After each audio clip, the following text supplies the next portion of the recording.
So now we're going to be covering find minimum time to reach last room, part 2, which is problem number 3342 on LeetCode, and it's been marked as a medium level problem. So first I'll go through the problem statement. There's a dungeon with n cross m rooms arranged as a grid. You're given a 2D array move time of size n cross m, where move time of I, j represents the minimum time in seconds when you can start moving to that room.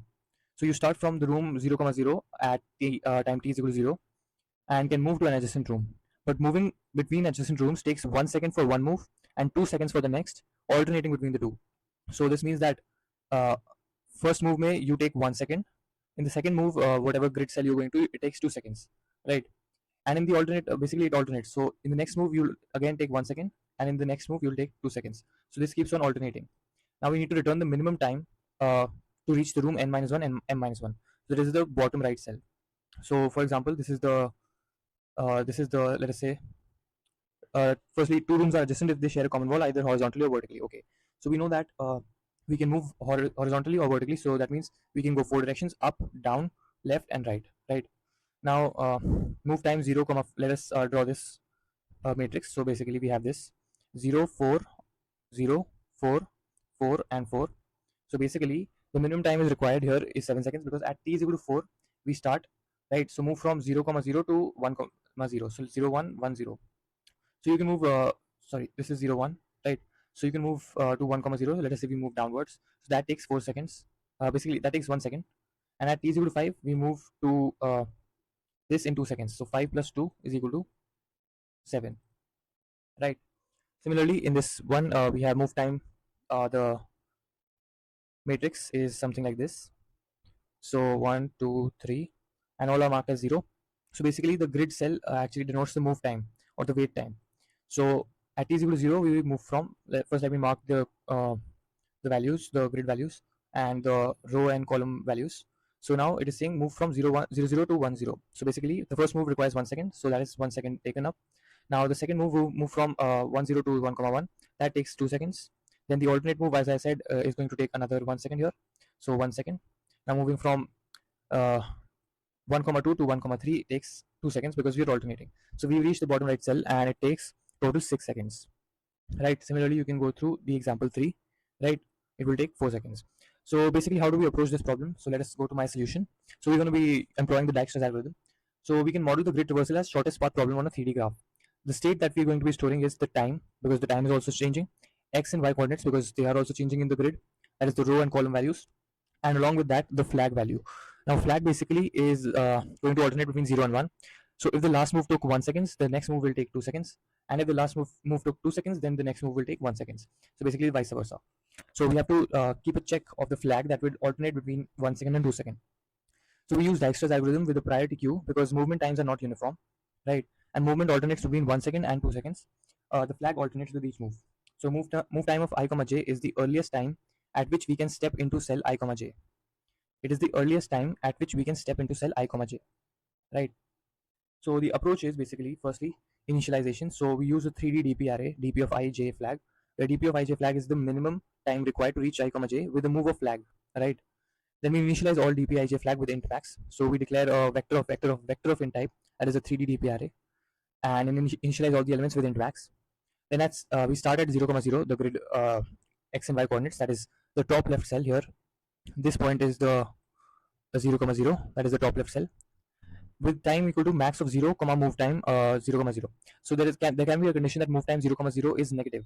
So in that way, in that context, we cannot, if it is negative, then we cannot start with the negative value of time, right? So that is why we take 0, max of 0, and in case this is negative, it will take max. So it will be starting at time 0. Otherwise, it is positive, then it will be move time of 0, 0. Okay, now we move on to Dijkstra's traversal. So we use a minimum heap PQ of type time, x, y, and flag. So at each step, pop the smallest time. For each valid neighbor, nr, nc. Wait if needed. Wait time is equal to max of time, move time, nr, nc. Then add the movement cost. That is next time is equal to wait time plus the flag value. So in case it is 1, we keep the flag as it is. And in case the time is 2, we set the flag as not a flag, right? Not a flag. That would be basically flag initialized is 1, and when we take a not of flag, we get 0. So if time is equal to 2 seconds, we get flag is equal to 0, and if time is equal to 1 second, flag is 1. Then we update dp nr nc and next flag. and push it into the priority queue, right? And our stopping condition would be if xy is equal to n minus 1, n minus 1, that is, we have reached our bottom right cell, right? We have reached here, then we return the time value, and if unreachable, we return minus 1. So the complexity would be O of n times m times log of n times m. Why? Because since we are using Dijkstra's algorithm, it usually takes O of e log times v. So e is the number of edges, and in an m cross n grid we are traversing, right? So we're considering all the cells as nodes. So these are basically considered as nodes. So if we convert this, this would be converted to a graph like this, right? Where all the nodes are interconnected like this. Okay. So in this fashion, so basically the size of this matrix is n cross m, right? So that is the total number of edges that will be formed here. So E is equal to n cross m, and the number of vertices also is basically the number of nodes in this graph. So that is also n cross m. So that is why O of n times n cross m times log of n cross m due to Dijkstra's algorithm, and space is O of 2 times n times m for dp and the priority queue. Now moving on to the solution, that is the most important part. So this is the function is valid that will check if the coordinates that we are moving to I comma j are in bounds, right? So we, if basically I greater than equal to 0, I less than n, j greater than equal to 0, and j less than m, that means it is in bounds and we return true. Otherwise, if any of these conditions does not hold true, this function would return false, right? So now I set basically also data structure here used as directions that would basically help us in traversing up, down, left, and right. So this basically means that when we are going to add it to the current coordinates x, y, so 1 comma 0 is basically adding 1 to the x coordinate and 0 to the y coordinate. So that basically means that we are moving down. Since we are moving basically x coordinate changes, right? So the row value changes. So we move to our next row, but the y coordinate does not change. So this means that we are moving down. This means that we are moving up because x basically the coordinate would change by -1. So this is basically up, and this is basically right because the y coordinate would change. The y coordinate would go 1 unit right. That is, the column value would change to +1, right? And this is basically our left. So this helps in keeping track of the direction that we are moving to, right? Now coming to our main function, that is minimum time to reach, which takes the move time matrix. So n is basically the number of rows and m is the number of columns, and we create a 3D DP array, that is dp of I comma j comma flag. dp of ij flag would denote that that is the minimum time required to reach the cell I comma j, that is the x and y coordinates, with the flag alternating between 1 and 2 seconds. So this is the flag, and we initialize this with int max initially, right? All the values, and the flag is used to alternate between 1 and 2 seconds. So now we are going to use t as a tuple which takes 4 values, the time, x, y flag, since we need to feed it into our priority queue. So priority queue of this type, that is, it is using t, that is the 4 values, and there's a minimum heap because we have used this function here. This comparator is greater, so that is used for minimum heap, and we also use minimum heap for Dijkstra's algorithm, so that is sorted. Now start time is equal to max 0 comma move time comma 0 comma move time of 0 comma 0. Basically this is the top left cell, and as I told you that it cannot be, start time cannot be negative, so that is why we keep the max. Then we push into the priority queue 0 comma 0 comma 0 comma 1. So basically this is the state. So at time t is equal to 0 and at the x and y coordinates 0, that is at the top left cell, we start with a flag value of 1. That means that the wait time would be 1 second, right?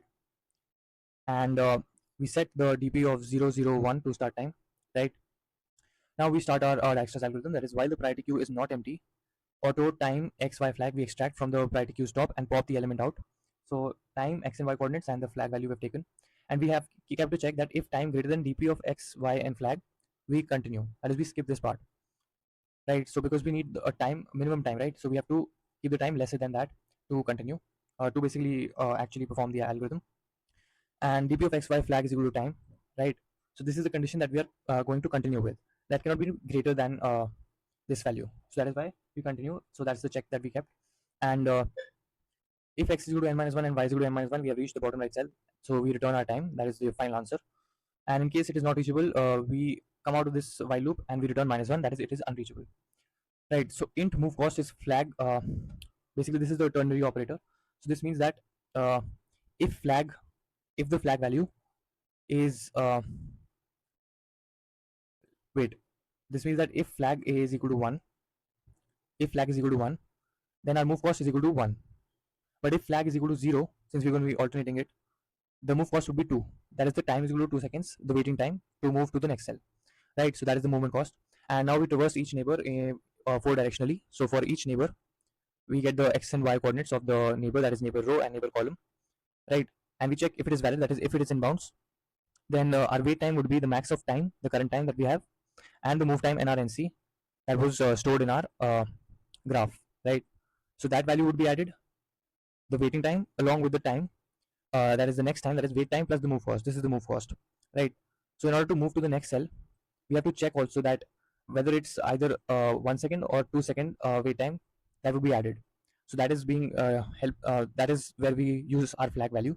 And next step may we basically remove one minus flag, right?